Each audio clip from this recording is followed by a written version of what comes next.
to the stage.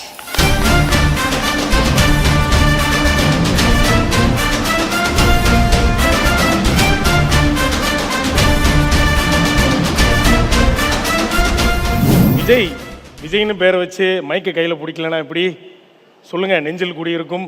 இங்கே இருக்க எல்லாருக்கும் வணக்கம். எல்லாமே தெரிஞ்சவங்க, அர்ச்சனாக்கா எல்லாருமே ஃப்ரண்ட் லைனில் இருக்கவங்க எல்லாருக்குமே விஷஸ்.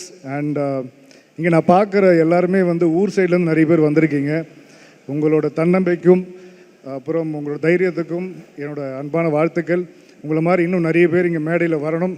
அதுக்காக இந்த ஷோ நடத்துகிற எஸ்எஸ் மியூசிக் அவங்களுக்கும் உண்மையிலேயே ரொம்ப தேங்க்ஸ். என்ன அழைச்சதுக்கு முக்கியமாக ரொம்ப தேங்க்ஸ். ஸோ இந்த டைமில் உங்கள் லைஃப்பில் இருக்கக்கூடிய ஒரு முக்கியமான பெண், அவங்களுக்கு இந்த நேரத்தில் ஒரு நன்றி சொல்லணும்னு நினச்சா யாருக்கு அந்த நன்றி? நான் எல்லோரும் சொல்கிற மாதிரி தான், எனக்கு எங்கள் அம்மா தான் ரொம்ப பிடிக்கும். ஏன்னா நான் சின்ன வயசுலேருந்து பார்த்துருக்கேன். காலையில் ஒரு 4 மணிக்கு எழுந்திரிச்சு கோலம் போடுவாங்க.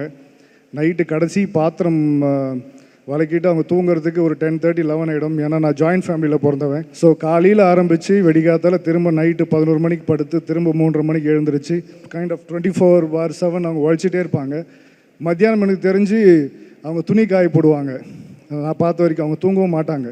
ஸோ அப்படி ஹார்ட் ஒர்க் பண்ணி என்னை ஸ்கூலில் படிக்க வச்சு என்னை ஒரு இடத்துல நிற்க வச்சுருக்காங்க. ஸோ நான் இன்ஸ்பிரேஷனாக பார்க்குறது என் அம்மா ஃபஸ்ட்டு.